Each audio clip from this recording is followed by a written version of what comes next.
नमस्कार मंडळी, विभूती दर्शन या यूट्यूब चॅनलमध्ये तुमचे सर्वांचे स्वागत आहे। आज 16 ऑक्टोबर नवरात्रीचा दुसरा दिवस आणि दुसरी माळ असून आज दुर्गा देवीच्या कोणत्या रूपाचे पूजन होणार आहे, आजचा रंग कोणता आहे, आजचा मंत्र कोणता आहे आणि आजचा नैवेद्य कोणता आहे, तर याची संपूर्ण माहिती मी तुम्हाला आजच्या व्हिडिओमध्ये देणार आहे, त्यामुळे व्हिडिओ शेवटपर्यंत बघा। अश्विन महिन्याच्या शुक्ल पक्षातील प्रतिपदा तिथीपासून नवरात्रीला सुरुवात होते आणि नवमी अशा 9 दिवसांच्या कालखंडात आदिमायेच्या विविध रूपांचे पूजन केले जाते। नामस्मरण, उपासना, जप, भजन, कीर्तन केले जाते। म्हणून नवरात्रीचे हे 9 दिवस अतिशय महत्त्वाचे असतात। पहिल्या दिवसाची देवी शैलपुत्री होती। पहिला दिवस 15 ऑक्टोबर, आज दुसरा दिवस 16 ऑक्टोबर। आजची देवी आहे ब्रह्मचारिणी आणि दुसरी माळ असून आज देवी दुर्गेच्या द्वितीय रूपाचे पूजन होणार आहे। ब्रह्मचारिणी देवीचे स्वरूप आणि खास वैशिष्ट्य काय आहे, तर ब्रह्मचारिणी देवीला कठोर तपाचे आचरण करणारी देवी म्हणून ओळखली जाते आणि ब्रह्मचारिणी देवीच्या उजव्या हातात माळ आणि डाव्या हातात कमंडलू आहे। ब्रह्मचारिणी देवीच्या पूजनाने मनुष्याला भक्ती आणि सिद्धी दोन्ही प्राप्त होते। ब्रह्मचारिणी देवीबद्दल असे म्हटले जाते की या देवीने हजारो वर्ष अत्यंत कठोर तपाचरण करून शंकरजीला प्रसन्न केले होते। म्हणून ब्रह्मचारिणी देवीच्या शुभ आशीर्वादामुळे तप, जप, ज्ञान, वैराग्य, त्याग, संयम आणि धैर्य प्राप्त होते। म्हणून शांतता, संयम, प्रेम याचं प्रतीक म्हणून ब्रह्मचारिणी देवीला पांढरा रंग अतिशय प्रिय आहे। त्यामुळे या दिवसाची माळ म्हणजे दुसऱ्या दिवसाची माळ ही मोगरा, चमेली किंवा तगर यासारख्या फुलांची आहे। त्यामुळे नवरात्रीच्या दुसऱ्या दिवसाला देवीला प्रसन्न करण्यासाठी पांढऱ्या रंगाच्या फुलांची माळ अर्पण करावी, पांढऱ्या रंगाचा नैवेद्य दाखवावा।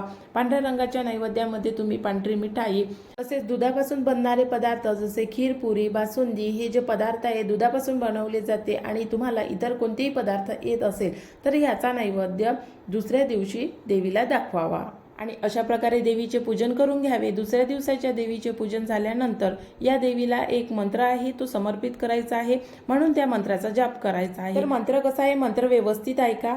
दधाना कर पद्म्याभ्यामक्ष माला कमंडलू देवी प्रसिद्ध तू मयी ब्रह्मचारिण्य नुत्तमा। तर हा मंत्र आहे। हा मंत्र दुसऱ्या दिवशी या मंत्राचा जाप करायचा आहे। मंत्र एकदा परत सांगते, दधाना कर पद्म्याभ्यामक्ष माला कमंडलू देवी प्रसिद्ध तू मयी ब्रह्मचारण्य नुत्तमा। हा मंत्र आहे ब्रह्मचारिणी देवीला समर्पित आहे, त्यामुळे या मंत्राचा जप करायचा आहे। आणि जर तुम्हाला हा मंत्र येत नसेल तर आणखी एक मंत्र सांगते, जो मंत्र अतिशय सोपा आहे। या देवी सर्वभूतेषु मा ब्रह्मचारिणी रूपेण संस्थिता नमस्तस्ये नमस्तस्ये नमस्तस्ये नमो नमः। हा मंत्र आहे। या मंत्राचा जप केला तरी चालेल, परंतु पहिला जो मंत्र आहे तो देवीसाठी स्पेशल मंत्र आहे आणि म्हणून पहिल्या मंत्राचा जप तुम्ही नक्की करा। आपल्या ध्येयाच्या प्राप्तीसाठी ब्रह्मचारिणी देवीचे पूजन करा। ब्रह्मचारी देवीने ज्याप्रमाणे हजारो वर्ष तप करून भगवान शंकरजीला प्रसन्न केले होते, त्याचप्रमाणे तुम्ही सुद्धा मेहनत करून देवीची आराधना करून आपल्या ध्येयामध्ये, आपल्या मार्गामध्ये येणारे जे अडथळे आहे ते दूर करण्यासाठी देवीची आराधना करा आणि अतिशय मनोभावाने केलेली कोणतीच प्रार्थना वाया जात नाही। त्यामुळे देवीची मनोभावे आराधना करा आणि तुमचं जे ध्येय असेल ते पूर्ण करा। अशा प्रकारे 9 दिवस दुर्गा देवीच्या 9 रूपांचे पूजन करावे। पहिल्या रूपाचे पूजन काल म्हणजे रविवारी झाले आहे। त्या दिवशीची देवी होती शैलपुत्री, आजची देवी आहे ब्रह्मचारिणी। शैलपुत्री देवीचा पहिल्या दिवसाचा व्हिडिओ मी आपल्या चॅनलवरती टाकलेला आहे।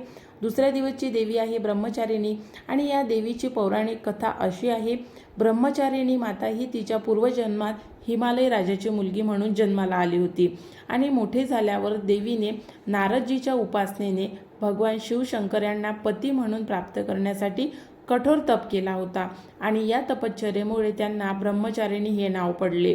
असे म्हणतात की त्यांनी 1000 वर्षापर्यंत फळे आणि फुले खाल्ली होती, झाडांची पिकलेली पाणी खाल्ली होती आणि फक्त जमिनीवर बसून 100 वर्षे तपश्चर्या केली होती आणि त्या तपश्चर्येमुळे त्यांनी शंकरजीला पती म्हणून प्राप्त करण्यासाठी देवीने कडक व्रत ठेवले होते। मोठ्या आकाशाखाली पाऊस आणि उन्हाचा तीव्र त्रास सहन करत 3 वर्ष देवीने बेलाच्या झाडावरून गळून पडलेली सुकलेली पाने खाऊन भोलेनाथाची पूजा केली होती आणि नंतर आईने वाळलेली बेलाचे पाने खाणेही सोडले होते।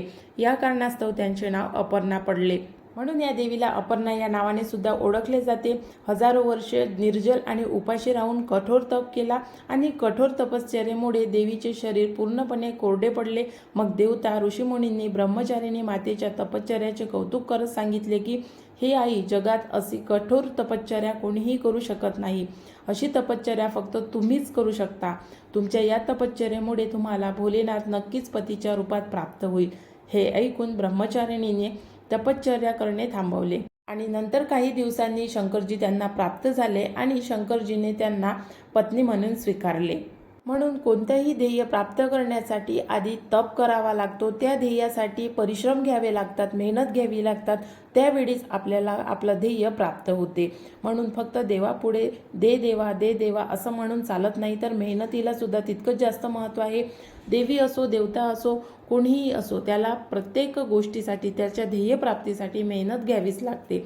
ज्याप्रमाणे देवी ब्रह्मचारीने आपलं ध्येय प्राप्त करण्यासाठी तप केला, जाप केला, वेगवेगळे संकट सहन केले असतील, तेव्हा कुठे त्यांना शंकरजी प्राप्त झाले. म्हणून जर तुम्हाला कोणतंही तुमचं ध्येय असेल, प्राप्त करायचं असेल, तर मेहनत करा आणि तुमचं ध्येय परमेश्वर त्यासाठी तुम्हाला आशीर्वाद देईल आणि तुमच्या मेहनतीला, तुमच्या ध्येयाला नक्की यश मिळेल. अशा प्रकारे नवरात्रीचा दुसरा दिवस 16 ऑक्टोबर आहे आणि नवरात्रीची दुसरी माळ ही ब्रह्मचारिणी देवीची पांढऱ्या रंगाची आहे. त्यामुळे ब्रह्मचारिणी देवीला पांढरा रंग प्रिय आहे. म्हणून आज पांढऱ्या रंगाची फुले, पांढऱ्या रंगाचा नैवेद्य आणि जे तुम्ही देवीला अर्पण करता अशा पांढऱ्या रंगाच्या कोणत्याही वस्तू, मग तुम्ही पांढऱ्या रंगाची रांगोळी काढू शकता. देवीला जास्तीत जास्त पांढरा रंग समर्पित करून देवीची भक्ती करू शकता. तर अशा प्रकारे नवरात्रीचा दुसरा दिवस आहे. तुम्हा सर्वांना नवरात्रीच्या खूप खूप शुभेच्छा.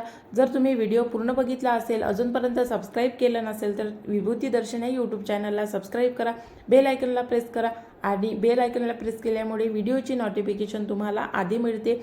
म्हणून बेल आयकनला प्रेस करा. त्यासोबतच व्हिडिओला लाईक करायला अजिबात विसरू नका आणि व्हिडिओ इतर लोकांपर्यंत शेअर करून जर तुम्हाला काही प्रश्न असेल, विचारायचं असेल, तर ते सुद्धा तुम्ही मला कमेंट्स बॉक्समध्ये सांगू शकता, विचारू शकता. आपल्या चॅनलवरती बरेचसे व्हिडिओ मी टाकलेले आहे. अखंड ज्योतीचा व्हिडिओ आहे. अखंड ज्योतीखाली अशी कोणती वस्तू आहे जी ठेवायची आहे, ज्यामुळे तुम्हाला धनप्राप्तीसाठी मदत होईल. आणि नवरात्रामध्ये कोणते नियम पाळावेत, गर्भवतींनी नवरात्रीचे उपवास करावे का, घटस्थापना करावे का, हे संपूर्ण व्हिडिओ मी आपल्या चॅनलवरती टाकलेले आहे. जर तुम्ही ते अजूनपर्यंत बघितले नसेल तर नक्की जाऊन बघा. त्या व्हिडिओमध्ये सुद्धा बरीचशी माहिती नवरात्राविषयी आहे. आणि आजचा व्हिडिओ बघितल्याबद्दल खूप खूप धन्यवाद. असेच नवनवीन व्हिडिओ मी आपल्या चॅनलवरती घेऊन येत राहणार आहे. त्यामुळे चॅनलला आता सबस्क्राईब करून ठेवा.